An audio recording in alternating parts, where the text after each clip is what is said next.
What is up, guys? It is your boy NC07 here. Welcome to another review video. This review has actually been planned for quite some time, but finally actually doing it because, well, it's taken me this long to finally play through enough of the game to give a review on it. What is that? Well, today I'm going to be reviewing Five Nights at Freddy's Security Breach. This game came out a little more than half a year ago, and, well, I want to talk about it and kind of dispense my thoughts on the game. And keep this in mind, this might be a negative review, but if you love the game, that is completely fine. Good for you. But anyways, let's get into this without further delay. Starting off with the presentation now, Five Nights at Freddy's Security Breach is very, very different from the other FNAF games, as in, you can actually move around in this game. I mean, like in a free roam.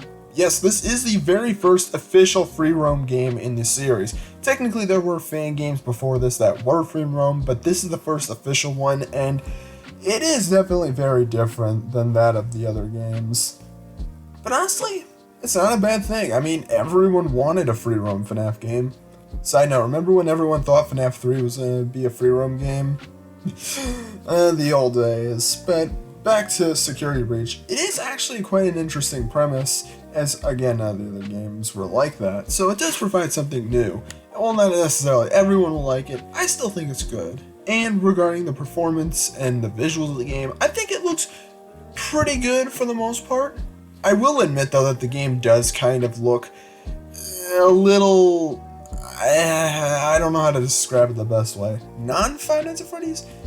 I'll get more into this later, but it does kind of look like the game doesn't really fit FNAF the best.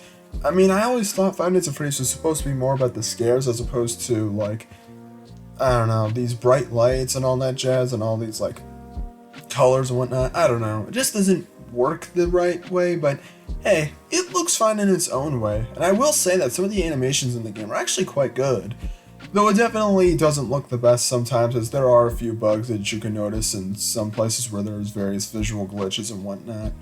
But it's really nothing that bad. And honestly, like, when I was playing the game ran perfectly fine. I know some people had issues and a lot of issues with bugs, but I did not encounter such issues, aside from a few moments, which I actually got in the video footage for this review, so yeah. But anyways, presentation-wise, perfectly fine. Now moving on to the story of the game. Now, I am going to say this right now, I do not care one single bit about Five Nights at Freddy's lore anymore. I stopped caring a very long time ago. It's really needlessly convoluted and stupid and, in my opinion, not well written. So I'm just going to go over the basic plot. Essentially, you're a kid, Gregory, who's trapped within the Pizzaplex, and, well, the door's kind of shut and you're kind of trapped in there for the night. Though you do have Glamrock Freddy, who actually helps you out, unlike the other animatronics, to get you out of the mall by, well, whenever you can. That's pretty much the premise of the game, is basically get out of the mall. And honestly, I don't mind it too much. It's not the most interesting story ever, and while there are some stuff later in the game, I do really like the fact that there's a pretty clear focus, and I do think it's a cool idea. But enough of the story, because I honestly couldn't care, because again, I don't care about lore. Let's move on to the gameplay. Now, I'm going to be honest, the gameplay of this game is very bare bones. It's really nothing that interesting. You know all those indie games that are first-person games that are pretty much similar to that of Five Nights at Freddy's? Stuff like Poppy's Playtime and whatnot? Well, it's very similar to this game. Now, to be fair, Security Breach was made with a little bit more love, though I don't know necessarily how much, because honestly, it's more of a stealth game than it really is a first-person survival horror game. It's just not scary at all. I mentioned it before, but the style here just, I don't know, it just doesn't fit this series at all, in my opinion. It's not the worst thing ever, and while I do like it in its own way, I don't really feel like it fits Five Nights at Freddy's at all. Like, these animatronics just are not scary, and when I was playing the game, I didn't really get scared one time. And while granted that may not have been the purpose of the game, I don't know, Five Nights at Freddy's was always big for its jump scares. It could have at least done a better job of that. I don't know, but I digress. Gameplay-wise, it's basically just a stealth game. You have to hide from the animatronics and get through various places. You gotta buff up your security badge because you get like a security thing that allows you to enter more and more rooms throughout the Pizzaplex. And the camera system, which is the only thing I can really say about this game that really feels that original. Essentially, you can use this Faz Watch or whatever the hell it is to look at these cameras. This can be very helpful to figure out where an animatronic is, so that way you can know whether or not it's a good time to move past them or if it's a bad time to move past them. While I do like this idea, I'm not the biggest into it. It's kind of just a gimmick more than anything. I mean, it's okay, but it's really situational. It just doesn't really... I don't feel like the game really needed it, per se. But I don't know. But other than that, there's really not a lot else to say. I mean, yeah, you can go inside of Glamrock Freddy and like walk around and whatnot as an animatronic, but like, there's just not much to say about the gameplay. It's basically just any other first-person survival horror game that's indie. So, yeah. And going back to the bugs and glitches, while I didn't encounter a lot of them, I did encounter a few. For one, very, very early in the game, literally during the prologue section of the game, there was actually a point where I was able to get inside of the same containment unit that Glamrock Freddy got into, and basically had to restart the entire game all over again because I did not save my game. Oh yeah, save points are really sparse in this game. They're really not that common at all. As well as another situation where I slid down the slide but still died. I mean, I know technically Music Man still got me, but still. They could have at least just cut to just the jump scare. I don't care.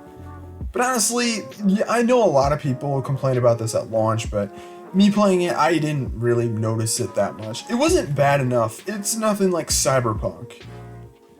But when I look at the gameplay as a whole, it's kind of just there. Not really much to say about it. So, overall, gameplay is a very big okay. And control-wise, the game controls fine. There's not really much to say about it. I will say the game could have made a little better use of the dual senses, adaptive triggers, and haptic feedback. But then again, this is an indie game, so I do understand that they can't like put all their resources into it. Steelwood can't do that. But I mean, this was a game that was shown for the PlayStation 5 prior to release and was pretty much a big thing for the PlayStation 5. So I do feel like they should have maybe gone a little further with it, but I'm nitpicking. It's not a big deal. Also, forgot to mention I was playing this on PlayStation 5. I don't know how bad the PS4 version is. And then moving on to this game's content. Well, this game is $40. I mean, it's fine. You could probably get like a good amount of time in the game. The main campaign's around like 10 hours or something like that. And you can get a lot of stuff in the game and like go for the 100% for quite some time. Honestly, it's not really that big of a deal. I mean, I'll say this, at least Security Breach has more value than that of Nintendo Switch Sports, but still, it's fine. And lastly, the music, and well, the ambience, because, I mean, Five Nights at Freddy's isn't necessarily the series known for having amazing music tracks and song pieces. It's a lot more ambience filled, and in terms of the ambience and atmosphere delivered by the sound and, well, some music in the game, it's not too bad, but it's also kind of just existent. Like, nothing really jumped out to me at all. I didn't really notice much. Yeah, I don't have much to say on it. And now, finally moving on to my final thoughts and verdict for this game. I'm going to be completely honest, part of me is a little biased because I really liked the earlier FNAF games, and I'm not going to lie, looking at the trailers for Security Breach, it looked really different, and I'm not going to lie, I was a little bit nervous that the game wouldn't live up to what it was going to be, but I still had a little hope that it would at least be something good. But honestly, to be completely honest, it's just kind of an average game if I'm going to be honest. Yeah, it's okay, it's not a bad game by any means, but it's really not that great either. Like I said before, the gameplay is just really nothing to write home about. I just don't really find a lot here that's really that amazing that everyone talks about. And like I said before, again, the visuals, I just don't feel like the style fits this game. Nothing really looks that scary. That's not to say they had to go like Five Nights at Freddy's 4 scary.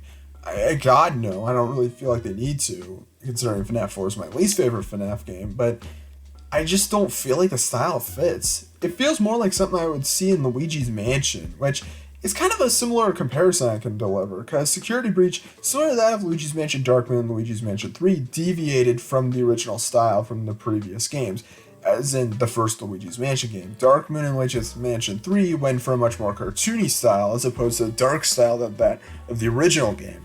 The thing is, though, with Dark Moon and Luigi's Mansion 3, those games kept the gameplay that made Luigi's Mansion so much fun. Catching ghosts, unlocking doors, going into new rooms, solving puzzles, all of it was still there. While it may have been structured differently and had various differences throughout the games, it still felt like a Luigi's Mansion game to me. Five Nights at Freddy's Security Breach just doesn't feel like a FNAF game at all. I feel like the gameplay is so different that I honestly just don't feel like it needs to even be a FNAF game at all. And that's my biggest issue with the game. You could have taken Five Nights at Freddy's out of the game and it wouldn't have changed too much. You could have made it a generic indie first-person survival stealth game, since it isn't really a horror game at all. And that's not necessarily a bad thing, but the fact that this game could have easily just been something else instead of Five Nights at Freddy's really does kind of annoy me a little bit. I feel like they should have, I know they were trying something new, but they really should have tried and at least done a little more to harken back to the original games, because those are the ones that most people remember. And while I know this game's starting new and trying to attract new fans, I'm gonna be honest, this really didn't attract me much. Yes, the game was fun at some points, and yes, I do like the visuals in its own way, but I just don't care much about this game. It just doesn't feel like Five Nights at Freddy's to me, and because of that, I'm gonna go with a pretty average score. On my scale of 0 to 10, I give Five Nights at Freddy's Security Breach a 6 out of 10. It's not a bad game at all, and I understand that there are people out there that do really like the game, but I'm gonna be honest, I just don't see it. I mean, yeah, I guess it's fun sometimes, but I feel like the game just really doesn't feel like a FNAF game at all. I don't know, and not in a good way. Like, it could have been different from the other games and still been good, but it just doesn't feel anything like a FNAF game, and it just feels kind of bland and generic, if I'm gonna be honest. But those are my thoughts, and I'm done rambling about that. Overall, the game I think was pretty generic, and I'm not gonna lie, I don't have the highest hopes for the rest of the series, especially now that Scott Cawthon isn't even making the damn games anymore, so who knows how that's gonna go, but that's my thoughts on the game. Let me know what your thoughts are in the comment section of this video. If you do like the game, that's completely fine, but I just don't feel like this game has anything really going for it that makes me feel like, oh, this is amazing. It's just a very average game, but I'm done. I'm serious this time. So thank you guys for watching. Again, let me know in the comment section what your thoughts on the game are, whether or not you agree or disagree with me. It's completely fine. And hey, if this is your first time checking out my channel, then please consider hitting the subscribe button. Although I can't really promise much more FNAF content in the future, as I really don't know what to do regarding this series. And, well, that's pretty much it for this video. So thank you guys for watching, and I will see you guys next time. Peace out, take care.